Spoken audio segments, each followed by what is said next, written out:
there are good rookie seasons, and then there are just ridiculous rookie seasons, and that is star.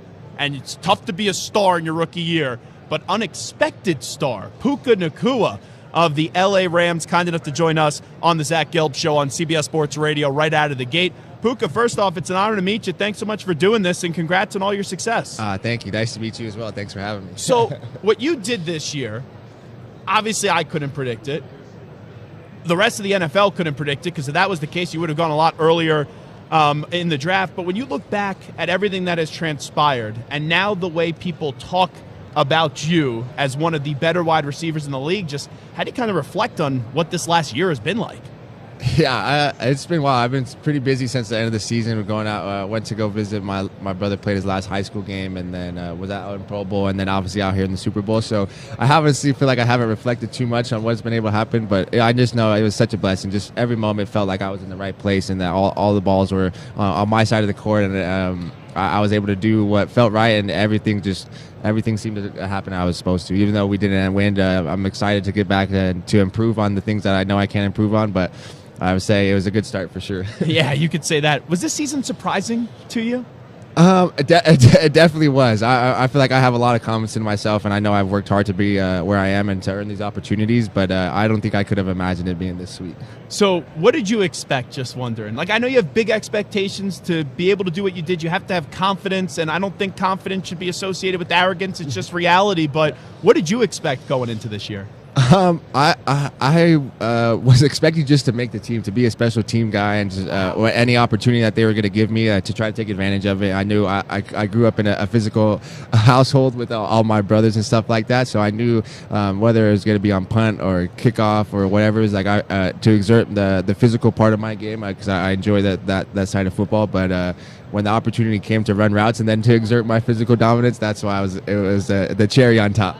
What are you able to learn as Puka Nacua is here with us on behalf of Pepsi? Like, Cooper Kupp, he's one of the better wide receivers in the league. I also feel like he could get and should probably get more praise for whatever the reasons are when you make these top 5, top 10 lists. But being in that building with Cooper, I know he dealt with some injuries this year, but what did you kind of just learn from him? That he's got his routine down, and his level of consistency is going to stay the same. He's the same guy whether he goes out and has 175 yards or he has 25. The ability to stay the same and to do the things that you know work for you, to keep that routine and that consistency is something that, as a young guy, to watch that and to how he held himself throughout the whole season was something I was to look up to, and it helped me be able to stabilize and try to find a routine and to not necessarily latch my confidence onto his, but to be like, okay, the guy who's leading our room has his confidence has never wavered, so why should mine? So now everyone's going to be a Puka Nacua expert, all right? People start reading the articles. They start thinking they know everything about your life. I still feel like there's a lot of your story that probably has been untold. So I'll just simply ask you this. What do you want people to know about Puka Nacua and what it has taken to really get to this point? My family has been my biggest support. I feel like I always credit Matthew Stafford and Cooper Kupp and Coach McVay, and they definitely do deserve all the credit that I've been able to give them.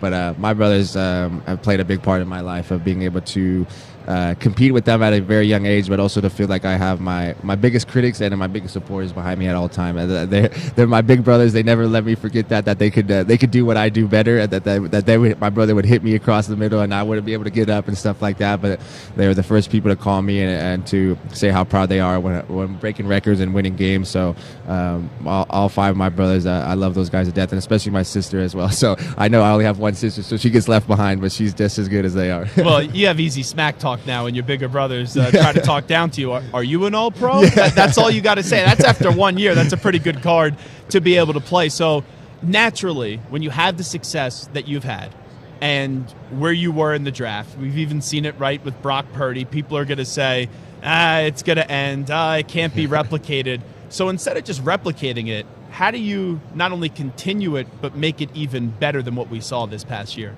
Yeah, to be able to, I think it was something that I took from Coop as well. Is I saw Cooper playing 100% of snaps in almost every single game that we played in, and that's something that I want to be able to. I feel like I love being a part of the run game, blocking and things like that. So to be able to be out there every single play to give our team the best chance to win is something that I want to be able to do. And then I also was made aware actually this week that I led the league in drops. I didn't know that was a thing. I didn't know I led that category, which is something that I definitely don't want to lead that category again. Yeah, I think you made up for it. I don't remember too many drops, but hey, the stats are the stats, as Bill Belichick says. Stats are for losers most of the point. Puka Nacua here with us on behalf of Pepsi. We'll talk about them in just a bit. Hey, I say a lot of things on the radio. Some of the things I get right, some of the things I got wrong. I did not believe that this Rams team was going to be a playoff team this year. I just kind of sensed McVay was 1 foot in, 1 foot out. Stafford 1 foot in, 1 foot out. Donald as well with the future and their future being speculated possible retirement. I was just in awe and really bought into you guys in the second half of the season. What kind of are you still building in LA? They won the Super Bowl a few years ago. You got a good mix of youngsters and vets. What do you guys think you're building in LA? Well, we got something great cooking up over there with Coach McVay at the head of us. My confidence is in another world. I have so much confidence in our guys, and like you said, we got a mixture of young guys. So we got a lot of new energy, and we have the right vets to lead us. So I'm excited. I think the sky's the limit. Just like you said, we had run the Super Bowl a couple years, and we were just a couple plays away from being able to put stuff together in the playoffs this year. So it hurts to lose, but I'm super excited for what we got because we know we're just hitting the tip of the iceberg. How about what about Stafford? What really stood out to you about the 1 year getting to know Matthew? From the moment I got invited in OTAs to throw routes, in practice, there's not this. Oh, so you didn't have a problem connecting with him? I remember that story from his wife, right? That he doesn't know how to talk to these younger players. You would have been one of those younger pain in the asses, you know? No, 100%. I know that at the beginning that for sure was me, but just us throwing routes and then being able to talk ball, we were able to build a little bit of a relationship and stuff like that. But he takes such pride in being able to throw that ball perfectly every single time, and he can put the ball anywhere on the field. So as a wide receiver, that's the best thing you want to hear as coming from your quarterback. He's like, hey, he knows that as well, so it makes it so fun when we're dialing stuff up, and he makes my job really easy because if I'm rolling and the DB's on my top shoulder, he's going to put it on my back shoulder, and it's going to be in the one spot where he can't get it. So I always trust number 9, and he's one of the best for sure. Sometimes players, they kind of reflect who their head coach is, and you see some similarities. I'm not even going McVay. I'm going Kalani Sitake. I've had Kalani on a bunch, and I'm sitting here, I'm like, am I talking to Puka Nacua or am I talking to Kalani Sitake? You kind of remind me a lot like Kalani. I love Kalani. He's the best. I know I need to go back there to BYU and see all the guys, but Coach Kalani, Coach Fest, all the guys over there at BYU, that's so funny. I love that. Coach Kalani and Coach McVay, they both have an extreme amount of energy. Yeah, there's no question about that. Wrapping up with Puka Nacua.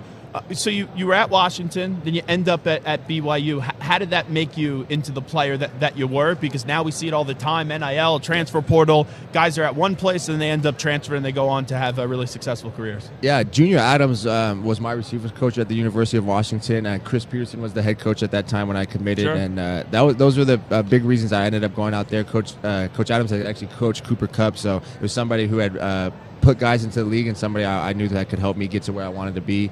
But family has always been something big to me. So my grandma was diagnosed with ovarian cancer. That ended up leading me transferring back to BYU, or transferring home to be closer to my family. And then it was God's plan at that point to be able to be close to my family and to be there with my grandma before she had passed away. Was something I hold very dear to my heart. That time that we got to spend, but. I know my grandma was a big part of everything that's happened in this year as well. It's a phenomenal answer. Wrapping up with Puka Nacua. Tell me about what you're doing today on behalf of Pepsi. Yeah, Pepsi. I love me some Pepsi Wild Cherry. That's for dang sure. This is my favorite drink up here. I'm a gamer, so when I sit down and I start to game, this is my drink, my go-to drink. You getting all jacked up on the Pepsi? No, a little bit. Now that it's off season, I can enjoy some sugar. I can enjoy some soda now. That's when the trash talking starts spewing. Exactly. Coop won't get too mad at me, but we're just gonna be I'm gonna be on Saturday from 2:30 to 4 across from the Horseshoe. We got Sip City Secrets, so we everybody can come out and share your. You're gonna write down your secret on some invisible ink, so nobody should be too scared about the secret you're gonna share. Hopefully, it's nothing too wild for all the fans. But then when you share your secret, you confess your secret, you'll get a code to win some gear over there by Pepsi. They have a bunch of serious promotion. No, I know they got some dope they ain't stuff. Playing around. Yeah, they got some dope stuff. What's I'm your super secret? Excited. Has anyone asked you that today? No, I don't know know if my secret is necessarily like it's actual secret. Like I don't. Like, I told it. I think you displayed your secret this year in the NFL. Yeah. Pat McAfee said my secret was dumb, but I was like, I pour my milk before my cereal. I don't know if that's a secret. I know I'm kind of an outsider with that one, but he's like, I don't think that was a good secret. But then he said his secret was you two suck. So I was like, my secret's for sure better. Wait, so you go milk first, then the cereal? Yep. I actually don't think that's a bad combination. See, I'm not a big cereal guy, but I've done that before. See, I was trying to tell him. So when you pour the milk before, that means then like you get the perfect amount of cereal. Yeah. In there. Like there's just the milk to cereal ratio is perfect. Because sometimes you eat a bowl of cereal, then you need to pour extra milk in there. But I'm like, now I got extra soggy cereal, but now I never have that when you pour it in first because you have the perfect amount. Yeah, I kind of think it's actually a good take. Some people won't. Now we're trying to figure out how real this relationship is between Travis Kelce and Taylor Swift. I think they're going to see wedding bells. A lot of people eventually do. Do you think they'll eventually get engaged? I don't know, honestly. I don't. So you're in the maybe category. I'm in the maybe category, yeah. Well, anyway, I appreciate you coming on. I'll end you on this. Where do you think you rank? Like do you feel like you're a top 10 wide receiver right now?